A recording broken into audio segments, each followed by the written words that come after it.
Les questions les plus dures qu'on se pose sur Dieu portent généralement sur la prière. Si Dieu sait déjà tout, alors pourquoi lui dire ce que nous voulons ou ce dont nous avons besoin?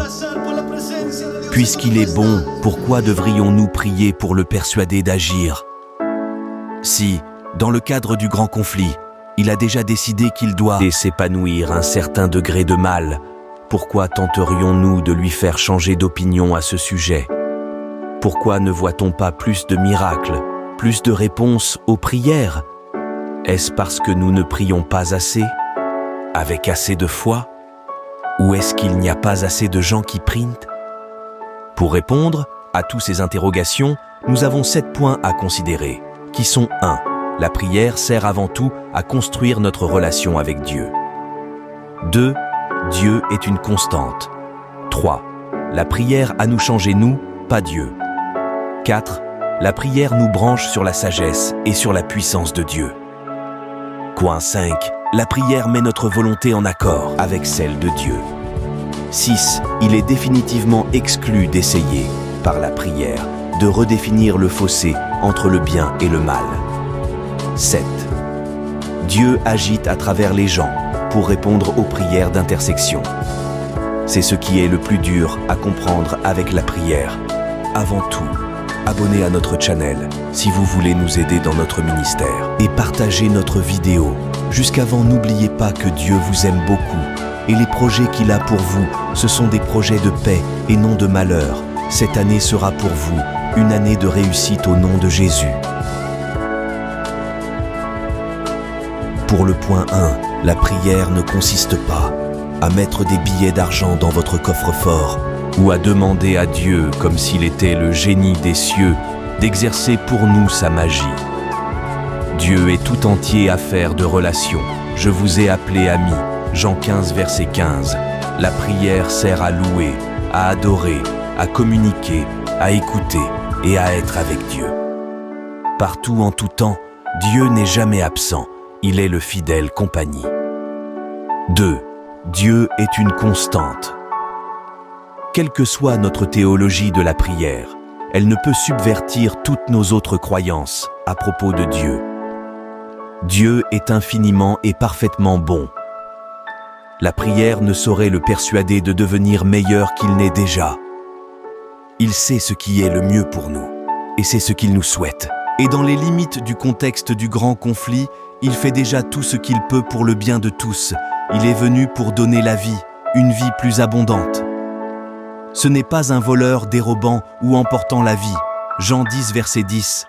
C'est le roi qui a tendu son sceptre à Esther. C'est le père qui attend son fils prodigue. C'est lui qui a dit à la femme adultère, « Moi non plus je ne te condamne pas. Va, et désormais, ne pêche plus. » Jean 8, verset 11. Tout aussi constant son amour, sa grâce et son pardon. Romains 8, 38, 39. Malachie 3, 6. Hébreux 13, verset 8. Une de mes premières décisions fut d'admettre que Dieu ne passerait pas à la vitesse supérieure, juste à cause de la prière. Jean 5, verset 17, dit que le Père et le Fils sont constamment à l'œuvre. En fait, ils ne se reposent jamais. Nul ne pourra donc jamais se retourner vers Dieu et l'accuser de garder sous le coude certaines ressources divines, car il a déjà jeté dans la bataille tout ce dont il dispose. 3. La prière sert à nous changer, nous, pas Dieu. Si Dieu est la constante, nous sommes la variable.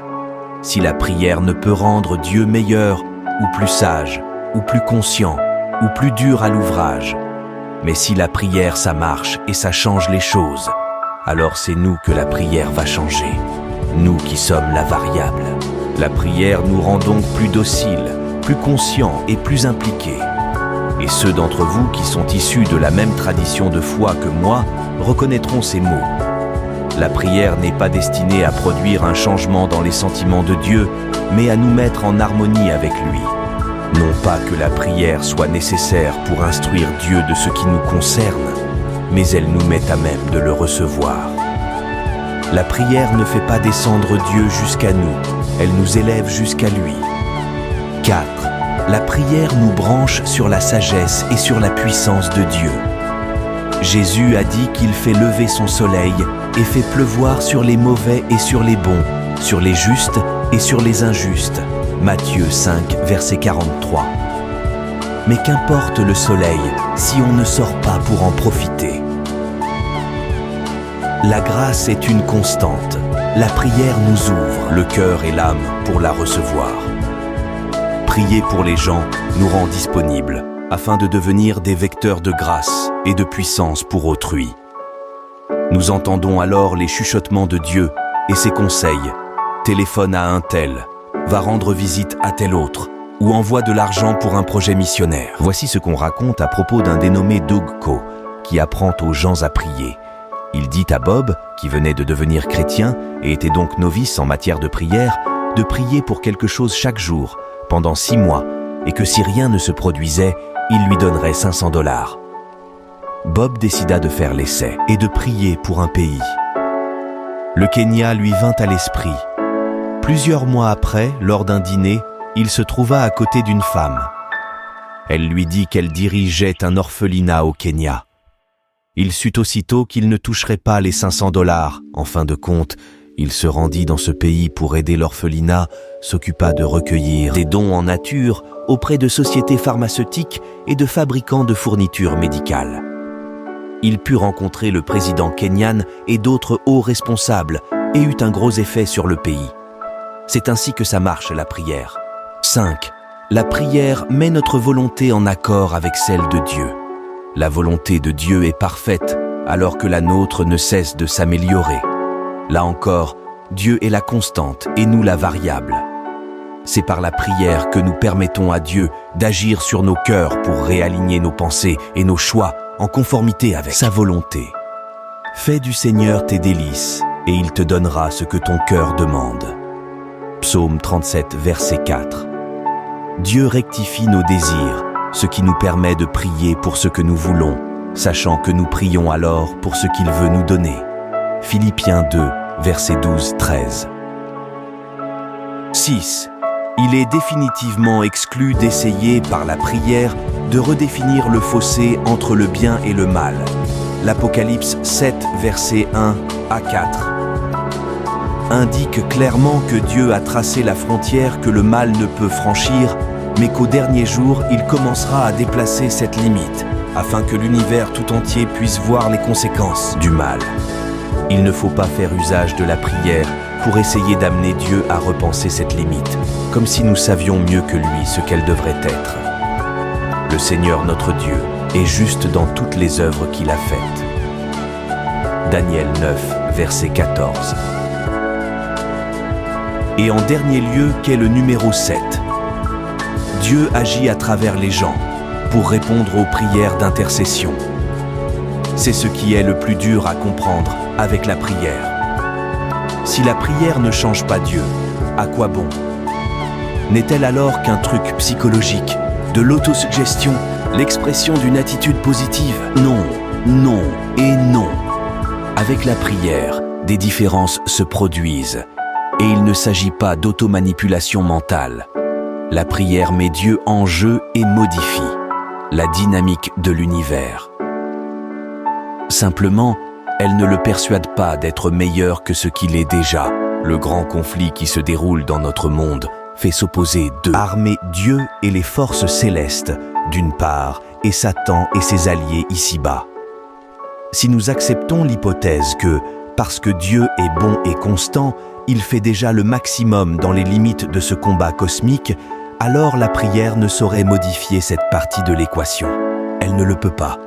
Mais elle peut changer la partie humaine, terrienne, de cette équation.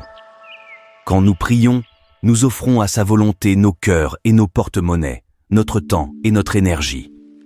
Et ainsi, Dieu dispose d'énormes ressources nouvelles qui ne lui étaient pas proposées avant. Et quand 1,5 milliard de chrétiens s'y mettent et s'enthousiasment, se passionnent pour la construction du royaume de Dieu sur la terre comme aux cieux, cela change le monde. Les forces du mal sont refoulées. On devient partenaire du Seigneur pour remuer des montagnes. On fait des dons généreux, on refuse d'accepter le statu quo, on part en expédition missionnaire, on forme des groupes d'action pour revitaliser les églises, On trouve des solutions aux problèmes des pauvres ou des indigents. On se bat pour la justice sociale et ainsi le monde évolue. La prière change-t-elle Dieu? Certes, elle ne change ni sa personnalité ni son cœur, mais elle ouvre d'immenses aires nouvelles à l'action de ses miracles. Le monde en devient meilleur et les gens peuvent voir les résultats des actes du Seigneur. Alors, la pierre de Daniel, 2 versets 44-45, se met à grossir et le royaume de Dieu devient fort et puissant, localement comme partout dans le monde. Voilà ce que peut faire la prière. La prière ouvre toutes les portes. La prière rend possible ce qui est impossible. C'est important de prier, mes amis. Priez sans cesse. Merci pour votre écoute. N'oubliez pas de vous abonner à notre chaîne pour ne pas rater nos prochaines vidéos. Au revoir et à bientôt.